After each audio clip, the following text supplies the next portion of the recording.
itu fenomena. Jadi fenomena. Yang kedua, saya kira teman-teman dan para orang tua juga harus mulai berpikir tentang maraknya meningkatnya smartphone.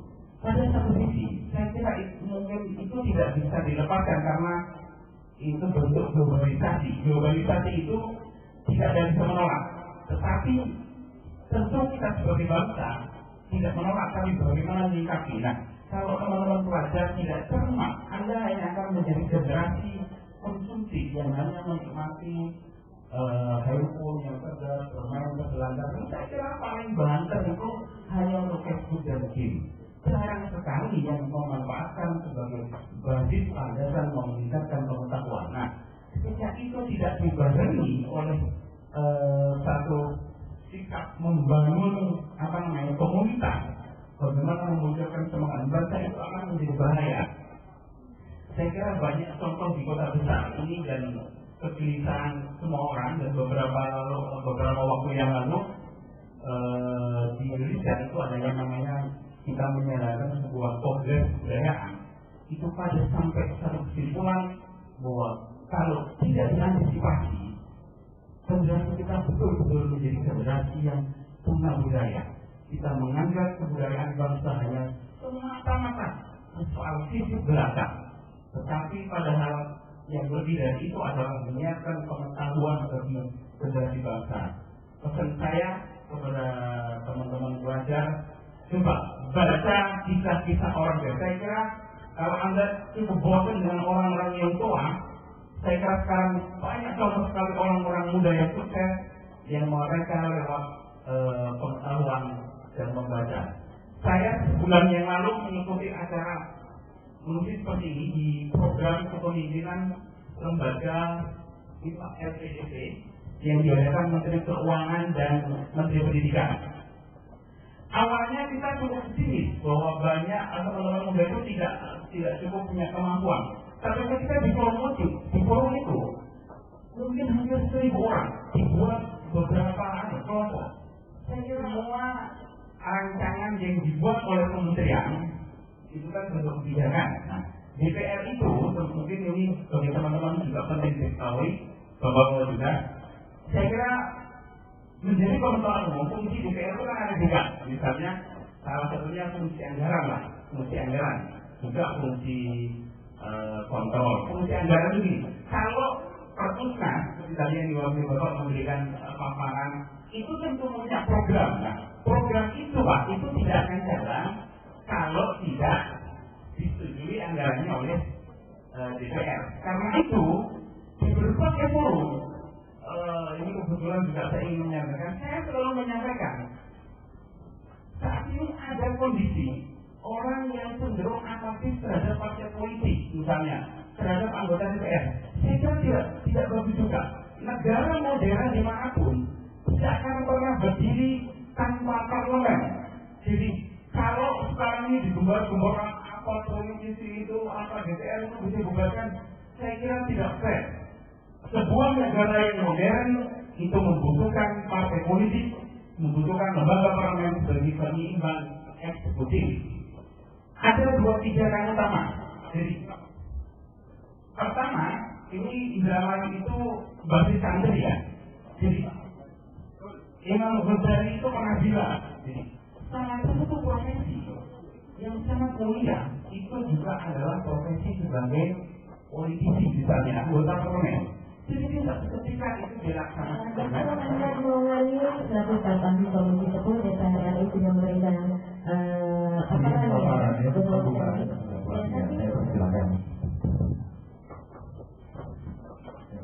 Assalamualaikum warahmatullahi wabarakatuh. Salam sejahtera bagi kita semua. Pak Dr. Ahmad Maulana yang saya hormati, Bapak Ahli Komisi 10 DPR RI, Bapak Dr. Haji Suhaili Wahyudi, pakar narasumber dan kemudian Indramayu, dan saya hormati Bapak Ibu hadirin yang berbahagia. Ya, tadi sudah kita dengarkan bagaimana dari DPR, dari Komisi 10 menyampaikan mengenai politik anggaran yang adanya. kami dari Perpustakaan Nasional menyampaikan tentu saja hal-hal yang bersifat payung hukum kelembagaan dan juga bagaimana implementasi pembudayaan kemampuan membaca baik itu di keluarga, satuan pendidikan maupun di masyarakat sesuai dengan pasal 48, 49, 50 dan 51 Undang-Undang RI nomor 43 tahun 2007 tentang perpustakaan. Baik, Bapak Ibu sekalian, melanggar makin ini semua tentu saja kita melihat ada pembukaan Undang-Undang Dasar 1945 alinea keempat bahwa salah satu tujuan berdirinya Negara Kesatuan Republik Indonesia NKRI adalah mencerdaskan kehidupan bangsa. Tentu saja di samping melalui pendidikan dan sebagainya, peran perpustakaan juga sangat penting di dalam mencerdaskan kehidupan bangsa. Nah, kemudian ditindaklanjuti juga dengan adanya Undang-Undang 43 tahun 2007 tentang perpustakaan, bahwa untuk mencerdaskan kehidupan bangsa ini kita mempunyai program pada bab 13 Undang-Undang ini, yaitu mengenai pembudayaan kegemar membaca. Di dalam pembudayaan kegemar membaca dalam pasal 48, 49, 50, 51 disebutkan ada 3 cara bagaimana kita membudayakan kegemar membaca. Pertama adalah melalui keluarga, kedua melalui satuan pendidikan, dan ketiga melalui masyarakat. Kebetulan hadir semua wakil dari 3 unsur ini. Ada yang dari keluarga, kontrak bagaimana keluarga itu menjadi sejahtera, ada dari ibu-ibu PKK, ibu-ibu dan wanita, kemudian juga ada dari pelajar, mahasiswa dan guru, bagaimana peran satuan pendidikan ini dalam menerapkan adalah suatu institusi. Jadi suatu institusi pengelola koleksi karya tulis, karya cetak, dan atau karya rekam. Jadi kalau suatu institusi artinya suatu kelembagaan. Jadi perpustakaan baik itu di tingkat nasional, baik itu di tingkat provinsi, baik itu di tingkat kabupaten kota, sampai kecamatan dan desa, sampai juga di perpustakaan sekolah, harus memiliki kelembagaan, harus memiliki dasar hukum, karena merupakan institusi. Jadi ada sudut lembaga di lingkungan keluarga. Kemudian hadiah ulang tahun, biasanya hadiah ulang tahun Bapak Ibu kan memberikan semacam hadiah barang, hadiah HP dan sebagainya. Mungkin juga diimbangi dengan memberikan hadiah buku. Ya, kemudian membawa rekreasi ke toko buku atau ke perpustakaan, bukan hanya ke tempat-tempat rekreasi secara umum. Jadi ini contoh-contoh bagaimana di keluarga ditumbuhkan minat dan gemar membaca. Yang kedua adalah di satuan pendidikan oleh ibu sekalian.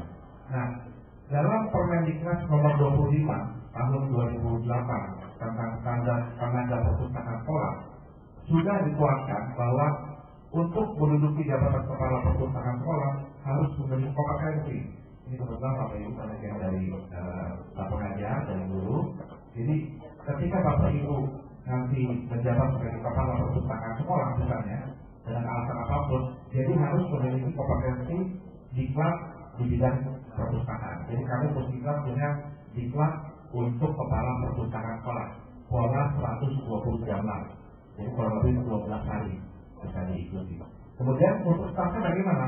Stafnya adalah mengikuti diklat pengelola perpustakaan sekolah, polanya 110 jam. Jadi ini adalah sinergitas antara Kemdikbud Pak Mujani, antara Pak Polati, antara Dikbud dengan Perpustakaan Nasional, bagaimana kita mengimplementasikan Permendiknas ini ke dalam kurikulum yang dibuat oleh Puskitlas Perpustakaan Nasional. Jadi ini mengantisipasi bagaimana perpustakaan di sekolah ini bisa dikelola oleh tenaga yang profesional di dalam pengelolaan perpustakaan. Kemudian yang berikutnya adalah bagaimana perpustakaan sekolah itu didirikan. Kita juga punya payung hukum Permendiknas nomor 24 tahun 2007 tentang standar sarana prasarana sekolah, di mana di dalamnya terdapat juga ketentuan atau standar mengenai perpustakaan sekolah.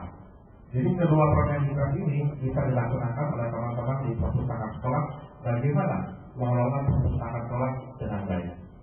Ya, di samping juga adanya sinergitas antara guru bidang studi atau guru kelas dengan pengelola perpustakaan sekolah di dalam membuat program-program pengembangan budaya baca, melalui peningkatan mutu pendidikan di lingkungan sekolah. Kemudian juga diadakan lomba, misalnya seminar, pameran dan sebagainya melalui perpustakaan sekolah. Yang ketiga, yang terakhir adalah bagaimana kita membudayakan keseluruhan membaca melalui masyarakat.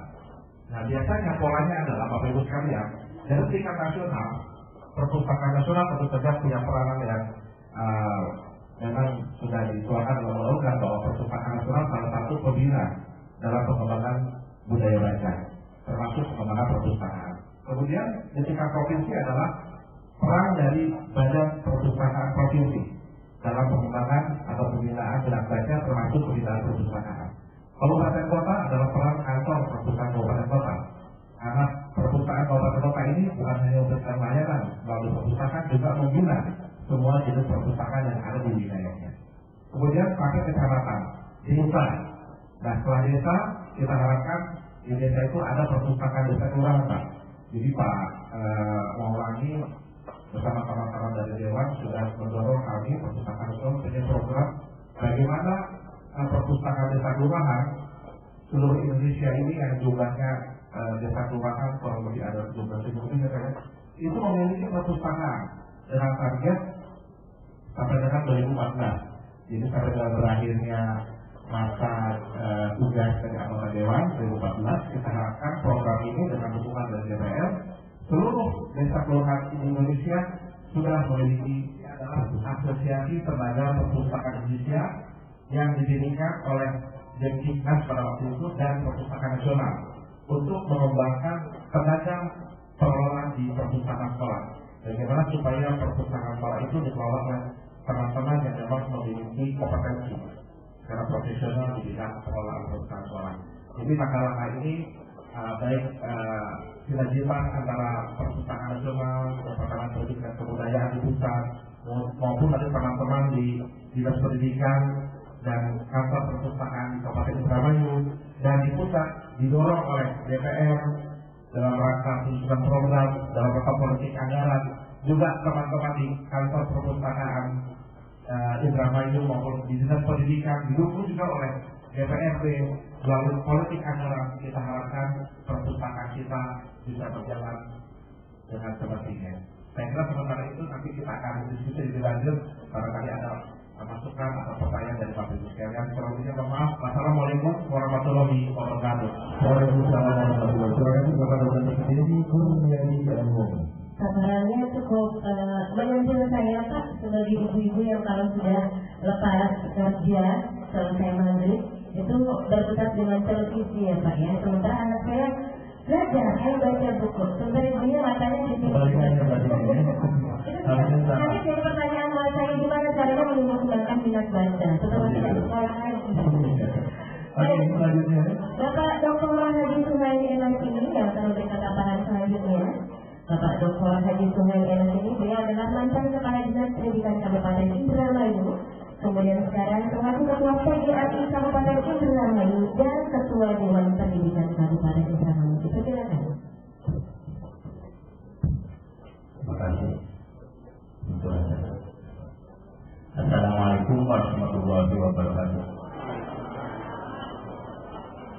Bismillah walhamdulillah wassalatu wassalamu ala rasulillah wala haula wala quwwata illa billah. Alhamdulillah pada hari ini,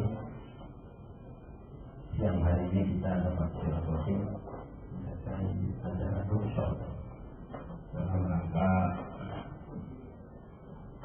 mewujudkan perpustakaan sahabat terbaik keluarga Indonesia. Rekan-rekan narasumber yang saya hormati, para peserta yang saya banggakan, durasi waktu 15 menit saya anggap mulai pukul 11.15 sampai 11.30 disiplin waktu. Boleh tambah karena terakhir ada bonus. Jadi saya ulangi, bukan hanya bonus demokrasi tapi bonus waktu buat yang terakhir. Baiklah, saya akan mencoba bersama-sama dengan narasumber dan kegiatan ini untuk bersama-sama memikirkan bagaimana supaya bangsa kita, rakyat kita, khususnya bangsa Indramayu, tanda kutip bangsa Indramayu, supaya gemar membaca. Saya mulai dari latar belakang, kemudian berbagai teori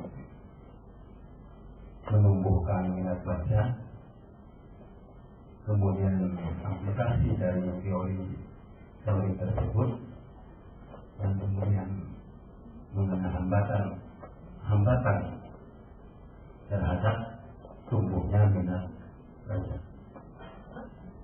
Bapak Ibu yang saya hormati, persoalan membaca bukan persoalan budaya saja, lebih dalam dari itu persoalan teologis atau persoalan agama. Dengan kata lain, kita disuruh gemar membaca itu oleh Allah, bukan saja oleh kepala perpustakaan di berbagai tingkat, atau bukan persoalan budaya.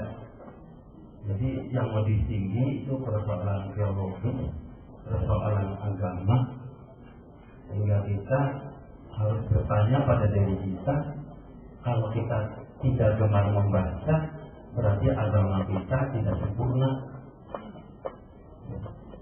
Agama kita masih kurang dengan tidak melakukan membaca. Bahkan agama menempatkan posisi membaca itu sedangkan ibadah itu bagaikan bintang-bintang yang ada pada waktu bulan purnama. Artinya apa? Yang lebih menerangi ibadah atau ilmu. Ilmu apa? Begitu tinggi kedudukan ini ada yang menyatakan di samping Al-Quran tadi. Jadi sekali lagi bahwa ilmu itu bahkan bulan purnama, sedangkan bintang-bintang yang terkelihatan ketika tidak ada bulan, bintang itu kelihatan, tapi ketika purnama, bintang itu tidak kelihatan. Bulan itu bagaikan ilmu, bintang-bintang bagaikan ibadah. Nah, begitu tingginya kita ilmu pengetahuan.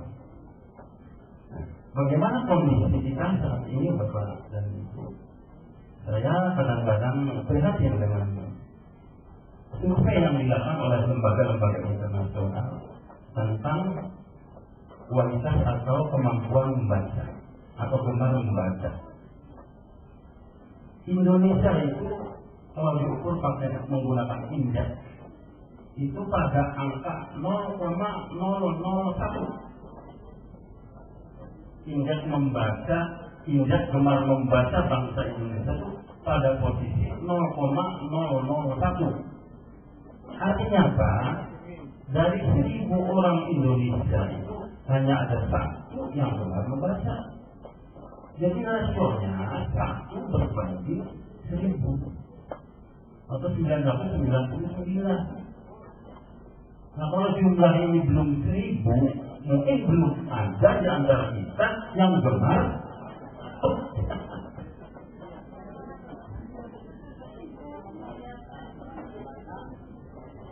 Nah, kita melompat langsungnya ke negara yang indeksnya 0,14. Artinya dari 14 orang di bangsa tersebut yang gemar membaca, jadi 1 rasanya berbanding 14. Itu Jepang. Luar biasa Jepang. Kalau ada buku-buku baru di Amerika belum terbit, di Jepang sudah terbit. Dan pembeli di Jepang sudah melampaui calon pembeli di Amerika. Padahal buku itu karya orang Amerika. Kapan kita menuju 1 berbanding 14? Ini tantangan bagi kepala artis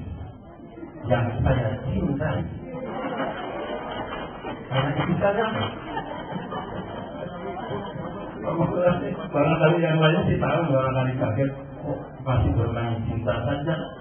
Iya dong. Gitu.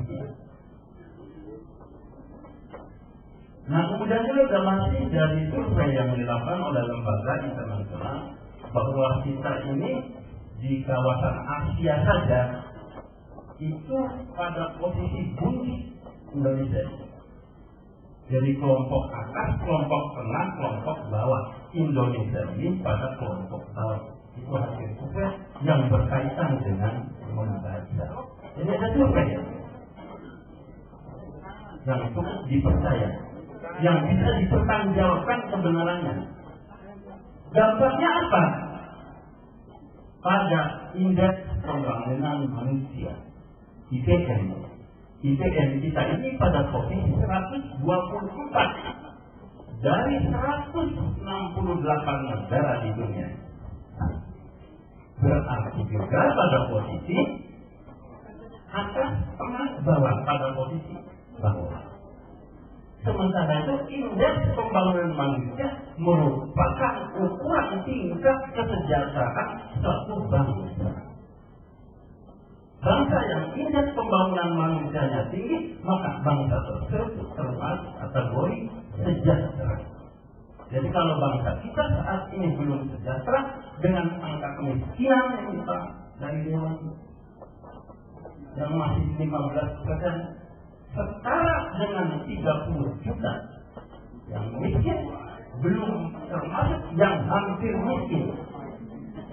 Sangat miskin, hampir miskin. Itu setara dengan 90 juta. Dari penduduk 248 juta. Ini pasti saya berpikir ada korelasinya antara kesejahteraan yang diukur dengan indeks pembangunan manusia dengan gemar membaca. Sama-sama pada posisi tingkat bawah. Nah inilah barangkali yang membuat prihatin bangsa kita. Nah sementara itu dari buku atau literatur yang saya baca, seorang yang mencapai karir sukses itu rata-rata mereka membaca per hari itu 300 halaman. Kiraan halaman kira-kira berapa halaman kami semua? Orang sukses di dunia disurvei itu mereka membaca 300 halaman per hari. Pertanyaannya, berapa per hari siswa?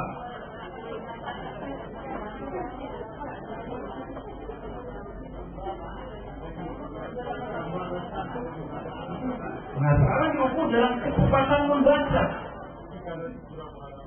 Berapa menit dalam satu halaman? Mampu 1 menit?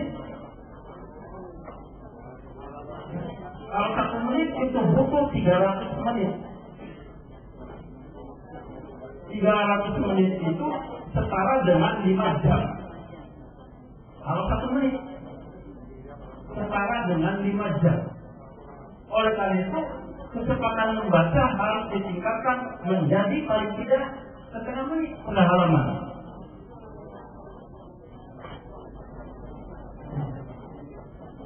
Ada orang yang punya kecepatan yang sangat tinggi, 1 menit itu bisa mencapai kurang lebih 75 halaman dengan tingkat pemahaman 75%. Mengapa saya seorang kawan itu? Karena satu saya bahasa Indonesia. Satu saya bahasa Indonesia. S2-nya pada ngomong administrasi negara. S3-nya kembali ke objektif basic administrasi pendidikan. Makanya tahu apa itu. Nah, persoalannya mengapa? Khususnya bangsa kita yang rendah gemar membacanya, kemudian rendah tingkat IPN-nya, tingkat kesejahteraannya. Nah, untuk menjawab itu saya sampaikan beberapa teori Tapi semua teori ini berasal dari teori pendidikan. Ada teori itu seperangkat pengetahuan yang sudah diyakini kebenarannya untuk memecahkan satu masalah. Teorinya. Jadi tidak ada tidak kata sendiri. Menurut saya begini, bukan teori. Tapi udah hasil penelitian yang sudah dituangkan dalam satu ilmu, itu namanya teori. Seperti teori keadilan dalam ekonomi. Dalam teori itu disebutkan bahwa semakin banyak yang berminat terhadap suatu barang, maka semakin tinggi nilai harga barang itu. Semakin sedikit orang berminat terhadap satu barang, dan semakin murah harga barang itu. Dan itu sudah teori yang belum bisa terbantah kebenarannya. Nah, teori pendidikan, menit lebih. Kenapa ya? Karena ini penghormatan kepada tuan rumah. Teori pendidikan ada 3. Pasti berkaitan. Tidak bisa teori gemar membaca ini terumuskan tersendiri tanpa merunut dari induknya, yaitu teori pendidikan. Teori pendidikan itu ada 3. Yang pertama yang disebut dengan teori empirisme. Yang kedua yang disebut dengan teori nativisme. Ya, ada belajar. Harus memahami teori. Kemudian yang ketiga, teori konvergensi. Secara singkat saja, teori empirisme memandang bahwa manusia itu lahir dunia dalam keadaan kosong, dalam keadaan bersih. Jadi manusia ini tergantung kepada orang yang mengasuhnya, termasuk mengasuh bagaimana gemar membaca. Itu teori nativisme. Jadi manusia lahir dalam keadaan empirisme. Jadi sejak lahir manusia itu sudah membawa bakat. Kemudian ada teori nativisme. Teori yang menyatakan bahwa manusia itu sejak lahir sudah ada kemampuan bakatnya masing-masing. Sudah ada di sini. Kemudian teori yang ketiga, teori konvergensi, yang memandang manusia itu sudah ada bakat, tapi bakat ini masih berupa potensi untuk dikembangkan. Yang mengembangkan adalah orang lain. Bagaimana dengan membaca? Agaknya teori ini yang paling tepat adalah teori konvergensi. Teori yang menyatakan bahwa manusia sejak lahir itu sudah ada kemampuan, sudah ada potensi gemar membaca.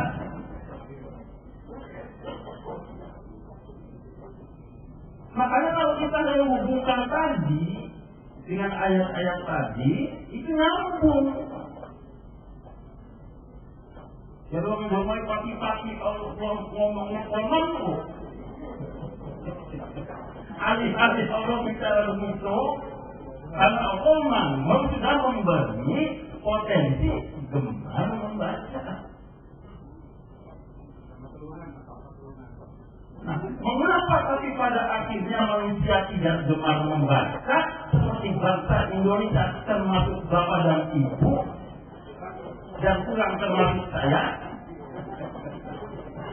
Kurang termasuk. Kenapa? Nah, inilah faktor budaya. Jadi faktor teologisnya sudah ada kemampuan kegemaran membaca pada diri orang sejak lahir. Tapi mengapa akhirnya tidak tumbuh? Karena budaya membiarkan. Karena tadi sifatnya potensi, dengan kata lain kalau pohon itu biji dibiarkan tumbuh dengan sendirinya secara alamiah, memang akan tumbuh secara alamiah. Tetapi akan lebih baik kalau biji itu dipelihara sehingga pertumbuhannya mengikuti proses ilmiah. Jadi ada pertumbuhan alamiah dan ada pertumbuhan yang ilmiah. Nah, dalam pelaksanaannya memang ada orang yang tanpa dididik dengan kebudayaan sejarah apapun dia akan tumbuh. Tapi itu jumlahnya tadi indeks 0,001 itu. Jadi kita kalau indeksnya itu sudah indeks alamiah, bukan indeks ilmiah. Kalau dekat 0,14 itu berarti indeks ilmiah. Manusia menumbuhkan. Silakan Bapak dan Ibu buktikan tanam 2 pohon, yang satu biarkan, yang satu pelihara. Akan lebih bagus mana? Dan anti bagus yang dipelihara. Tanahnya terus dikumpulkan, disemprot, dipelihara, dipupuk. Nah, itu akan lebih bagus. Masuk dari teori yang benar, yang cocok adalah konvergensi dalam arti bahwa manusia itu sudah ada kemauan gemar membaca. Rasa ingin tahu itu sudah ada. Tinggal bagaimana menumbuhkan gemar membaca buku. Nah, dalam teori yang dikembangkan oleh Skinner, bahwa kemampuan membaca ini berlaku hukum stimulus respon. Sudah menyebut yang membaca bahwa kemampuan membaca ini berlaku hukum stimulus respon, rangsangan dan jawaban, reaksi, rangsangan dan reaksi.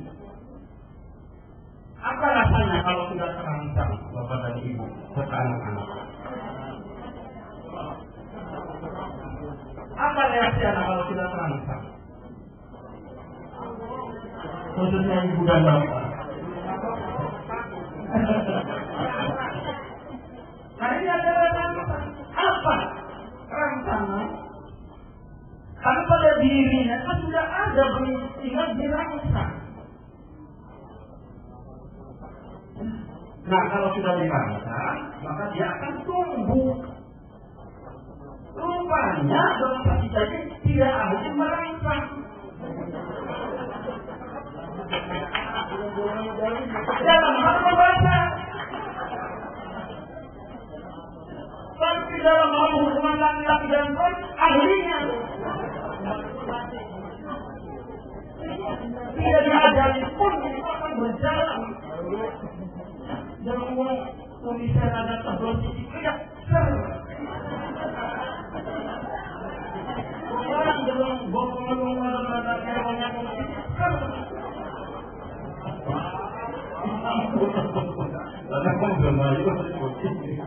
ini berarti stimulus respon. Artinya Bapak dan Ibu, seandainya kita mengharapkan anak-anak, khususnya anak-anak kita dan rakyat kita berbangsa, bangunlah stimulus. Tadi sudah dijelaskan stimulus. Tapi pada akhirnya Pak, stimulus yang paling baik adalah kualitas buku. Pada akhirnya boleh membangun. Karena pilih bangunan bagus, buku jelek-jelek, bangunan jelek, buku bagus. Mana yang akan lebih sukses? Iya, tapi akan lebih bagus. Ya, bangunannya bagus, kemudian bukunya bagus, manajemennya bagus. Tidak tahu harus di dalam ini kategori yang mana.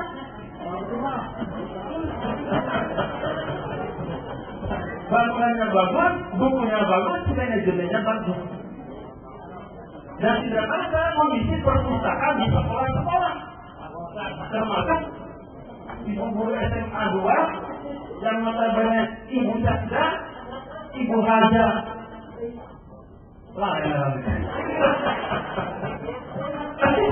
Jadi kan saya belum ada bersama. Ini seberapa tahun mengurusi perpustakaan? Ya. Oleh karena saya pernah jadi kepala dinas, saya tidak mau menandatangani RKS, rencana anggaran dan kerja sekolah. Jika sekolah itu untuk SMA tidak mencantumkan untuk pembelian buku sebesar 5 juta rupiah, kemudian untuk SMP 3 juta rupiah, tanda tangannya. Tidak tahu implementasinya oleh pengawas, termasuk ada kepala dinas harus mengawasi 1.200 sampai 1.500 sekolah, tidak mungkin. Itu oleh pengawas. Jadi sekali lagi stimulus dan respon. Pada saat buku itu sangat menarik, maka pasti akan berlaku hukum stimulus dan respon. Sama halnya kita semua melihat masa kelihatannya sudah sama, kemudian aromanya apa yang terrespon pada kita sebelum makan sudah keluar air liur. Nah, bisakah perpustakaan ini mampu menghadirkan orang ketika masuk perpustakaan sudah keluar air liur? Ingat bacanya. Coba anak-anak SMA, ia menggait cowok. Menarik tidak kira-kira? Dia menggait cewek, menarik tidak? Menarik. Apalagi yang sudah gagal mendapatkan cewek.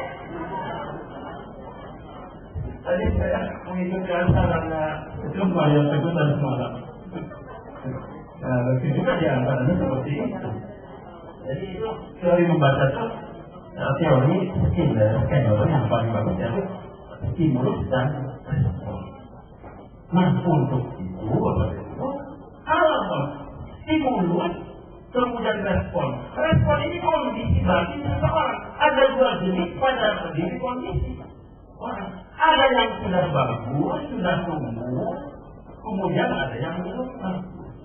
Yang sudah tumbuh akan dengan sendirinya bila ada berita di perpustakaan ada buku baru. Nah, bagaimana yang diam saja ketika ada informasi bahwa perpustakaan ada buku baru? Caranya guru harus mengkondisikan supaya siswa mau membaca buku itu dengan cara penjelasan. Nah, jadi kondisi harus terkondisikan. Ada yang tidak perlu dikondisikan, ada yang perlu pengkondisian. Itu dijelaskan tidak lepas dari kalau di sekolah ya, peran kepala sekolah, peran guru, khususnya guru bahasa Indonesia. Kalau di rumah peran keluarga. Nah, saya pernah prihatin di rumah, saya sedang baca buku banyak, anak-anak belum ada tanda-tanda yang menyenangi membaca. Buku begitu banyak. Ini pada akhirnya memang ya ada juga yang tumbuh, tapi tumbuhnya itu setelah kuliah di S2 kecil. Waktu itu mengapa tiba-tiba tumbuh buku? Oh, beli orang saya sampai Pak, apa bisa ada? Nanti kalau dari dia terus saya bilang, Pak, mau beli buku berapa? Pernah sekali buku, mau beli buku, saya habis 1 juta rupiah, 1 kali membeli. Ini kemudian saya perhatikan bahwa banyak membaca. Dan mengapa? Apakah pengaruh dari rumah atau pengaruh dari sekolah? Kayaknya pengaruh dari sekolah juga pengaruh dari rumah. Ada dokumen banget ya. Ayu arahnya itu yang uang itu. Ada teman saya namanya Ayu. Tadi bahasa saya, Ayu itu namanya, orangnya kan seperti itu. Bisa lihat sendiri, saya tidak mau mengatakan baik apa jelas.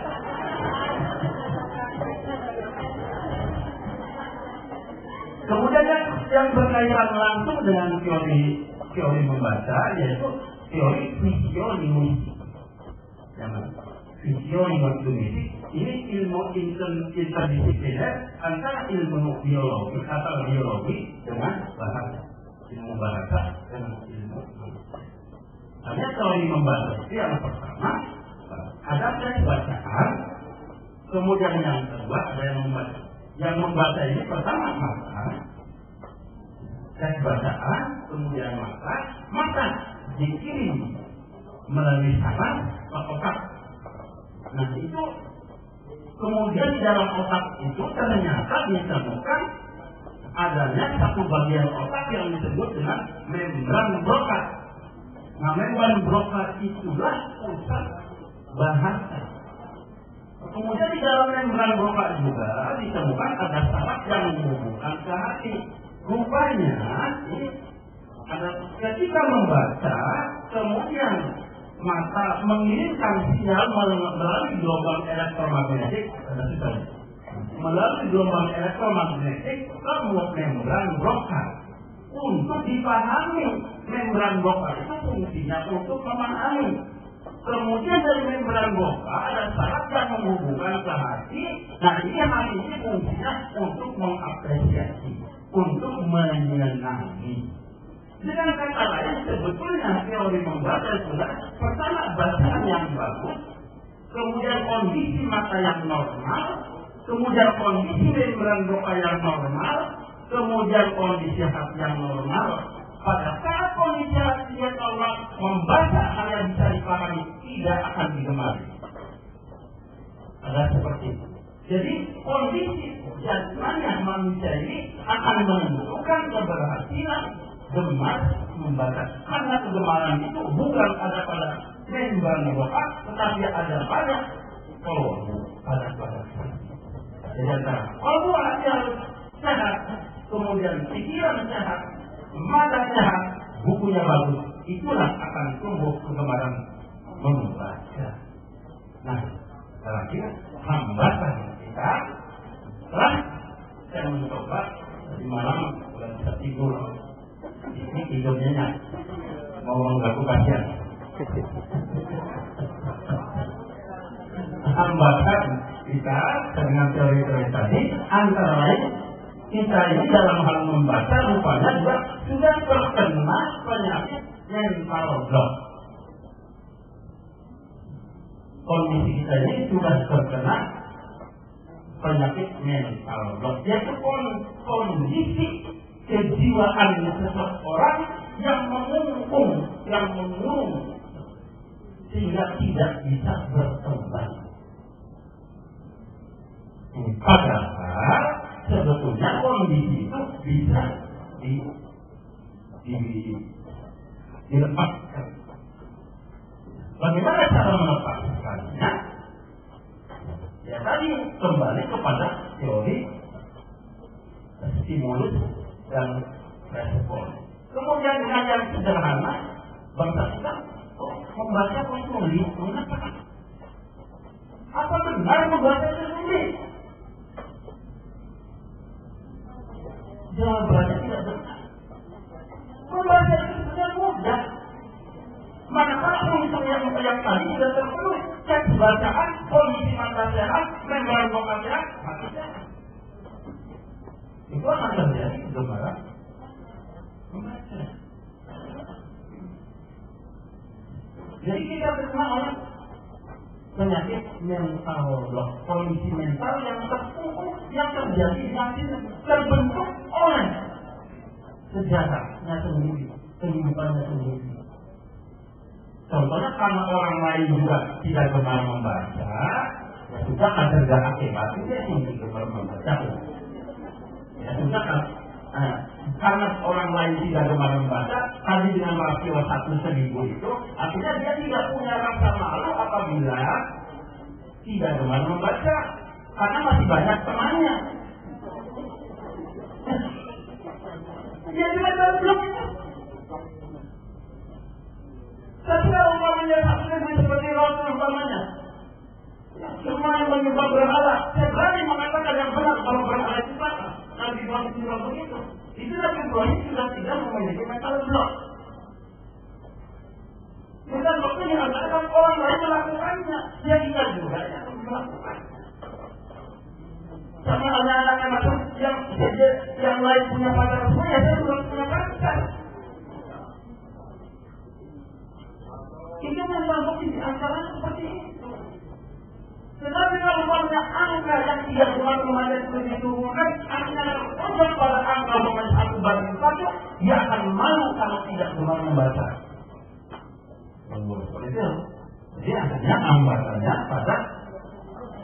mental dalam teori psikoedukatif, psikologi yang berhubungan dengan pendidikan, khususnya pendidikan membaca. Tentu saja ini setengah jam yang paling panjang ya.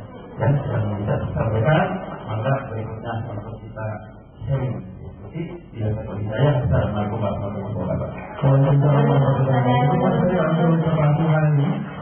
Luar biasa ya, sangat antusias dan sangat menelan, terutama untuk kita ibu-ibu ya Bu ya.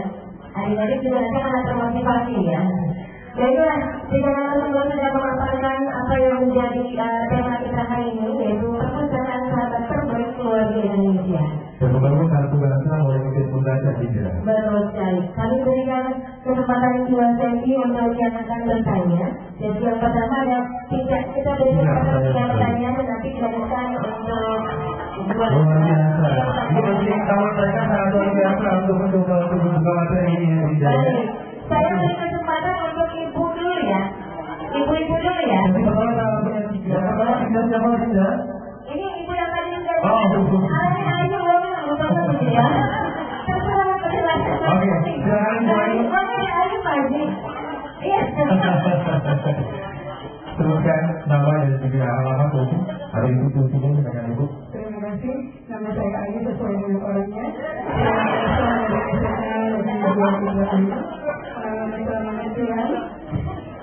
Mungkin ada beberapa hal yang saya ingin tanyakan kepada Pak Suhaimi maupun kepada Pak Denny berkaitan dengan saya adalah guru di SMA Negeri Baru.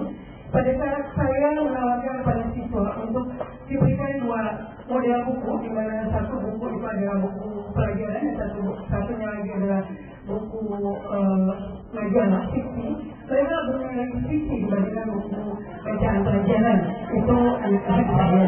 Nah, kiat apa yang harus kami lakukan untuk meningkatkan bagaimana caranya? Karena pada saya tanya kepada mereka, kenapa kamu bisa membaca bacaan fiksi? Jawaban mereka, saya lebih fresh pada saat membaca bacaan itu. Kemudian yang kedua, pada saat saya memberikan tugas dalam bentuk materi pelajaran, saya mengajarkan mereka untuk perpustakaan. Tetapi sebagian belajar, sebagian lagi tetap di kelas dengan jawaban, Bu, mendingan mendownload ya Bu ya daripada ke perpustakaan. Nah, itu yang terjadi Pak. Bagaimana kiat-kiat supaya anak-anak ini beranjak untuk ke perpustakaan? Kemudian yang ketiga mungkin untuk Kepala Hapus, model perpustakaan yang seperti apa yang kira-kira diminati oleh banyak baik itu siswa maupun terutama kita ibu ya bajunya ya, karena memang saya terus terang saja pernah ke Hapus Kabupaten bisa dihitung Pak, itu pun dipaksa sama saya karena ada tugas di sekolahnya gitu Pak. Mungkin itu saja pertanyaan dari saya. Terima kasih. Assalamualaikum warahmatullahi wabarakatuh. Waalaikumsalam warahmatullahi wabarakatuh. Terima kasih buat Ibu Ayu. Sebelum kita nanti satu lagi silakan dulu lagi boleh. Siswa dulu, boleh dulu. Oke, silakan sebutkan nama dan juga dari sekolahnya ya.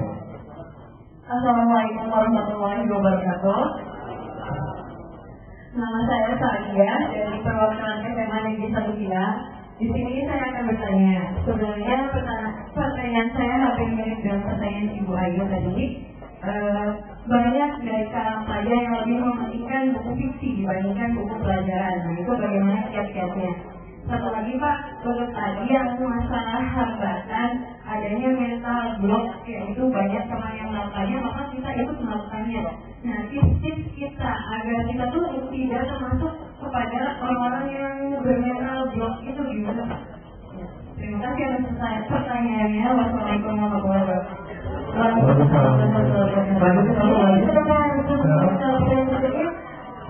Dapat informasi tapi yang bertanya dikasih hadiah. Waduh, sama banyak tentang itu. Semua kan gitu. Ternyata satu begininya sebatas. Satu lagi tidak? Oke. Ada lagi ya, Bapak. Dari kamu boleh silakan. Oke, benar. Benar ini. Oke, saya punya awal juga dari mana Pak? Assalamualaikum warahmatullahi wabarakatuh. Terima kasih kepada narasumber.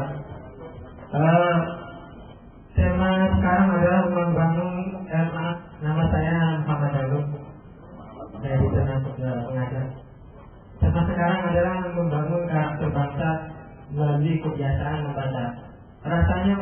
masih ada kemandulan. Kenapa?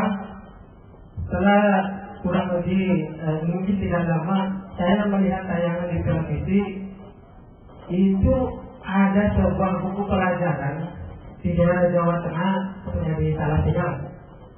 Ada buku pelajaran, salah contohnya buku IPA. Itu buku SD itu ada pelajaran tentang pornografi, terlalu vulgar. Ini Pak. Ini kira-kira pelakunya ini sebagai lembaga, jadi Ponyari sebagai lembaga hukum ini bagaimana menanganinya? Karena ini pelakunya ini mungkin tidak anak-anak. Ini orang dewasa. Ini merusak moral anak bangsa kita ini. Nah, yang kedua, maaf ini, karena sudah fenomena yang dirasakan sekarang itu kayaknya orang itu lebih digemari daripada membaca buku, itu lebih digemari membaca pikiran orang. Ya benar, kenyataan.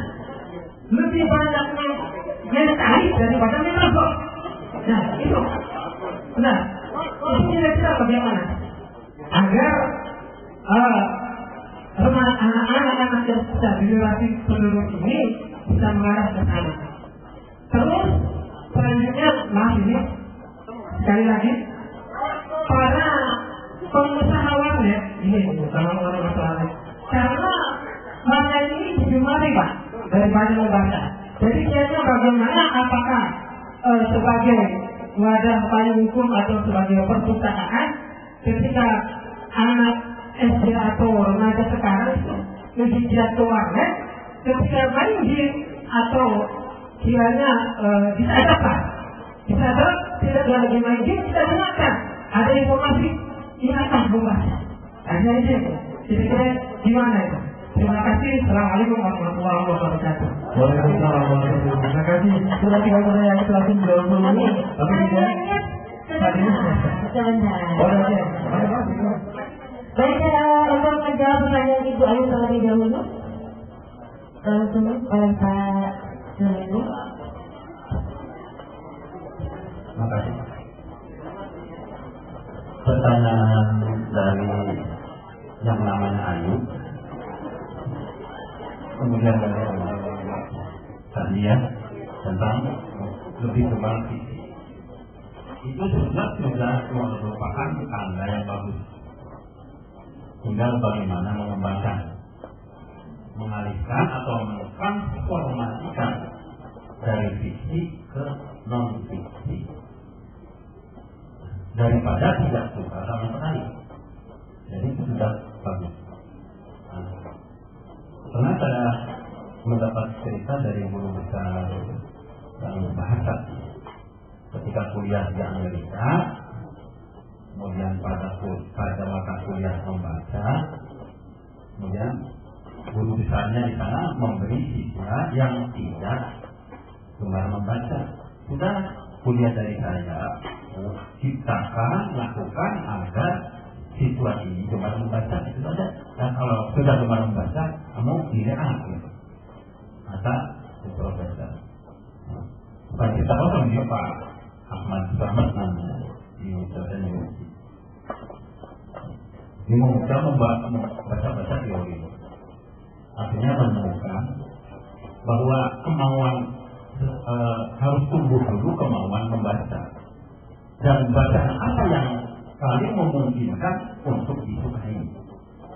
Oleh karena itu dia tanya, apa nak hobi kamu, kesenangan kamu? Kesenangan saya catur. Kemudian pernah tidak mengikuti event-event lomba catur atau pertandingan catur? Pernah. Di tingkat mana? Hanya di tingkat kabupaten kalau di Indonesia. Ingin tidak meningkat ke tingkat provinsi dan nasional dan internasional. Oh ingin. Nah hal ini harus menambah pengetahuan tentang bermain catur. Caranya bagaimana? Carilah buku-buku yang isinya tentang catur. Pasti kamu akan menjadi pemain catur kelas provinsi, kelas nasional, dan kelas internasional. Ya, sudah tumbuhlah, mulai tumbuh untuk mencintai buku tentang catur. Akhirnya dia gemar membaca buku-buku tentang catur. Mulai datang akhir semester ini, profesor anak sudah membaca buku-buku tentang catur. Oke, seperti yang singkat kata pada semester berikutnya, coba kamu kembangkan anak yang gemar catur menjadi gemar-gemar lain. Pada semester kedua masih membaca, masih pada guru besar itu. Kalau lulus, ini kamu kan? Nah, sekarang kembangkan supaya menggemari juga bacaan-bacaan yang lain. Nanti kalau sudah si anak ini sudah gemar membaca pengetahuan yang lain, kamu tidak lagi, bahkan tidak upload. Nah, ini sebetulnya dalam diri Pak Ahmad Selamat sudah mulai gampang. Ya, diundang lagi jangan. Nah, gimana peningkatannya? Saya sudah ke tingkat provinsi, juara provinsi, walaupun baru juara ketiga. Nah, tinggal perbanyak lagi. Ini lebih sukses lagi. Ya, ini pengetahuan, keterampilan Anda tentang catur itu tidak hanya didukung dengan pengetahuan tentang catur, tetapi juga harus didukung dengan pengetahuan yang lain. Apa itu? Pengetahuan yang lain ini diantaranya pengetahuan tentang psikologi,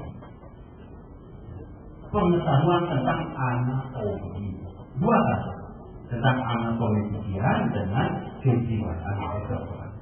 Akhirnya berusaha mencari buku-buku yang berkaitan dengan psikologi dan anatomi otak. Nah, setelah itu dengan belum satu semester sudah lapor lagi bahwa ini sudah cuma baca psikologi dan biologi. Akhirnya dalam setengah semester Pak Masalah sudah dinyatakan bahwa lulus dengan nilai 4 karena sudah bisa mengembangkan apa makna dari fikih itu.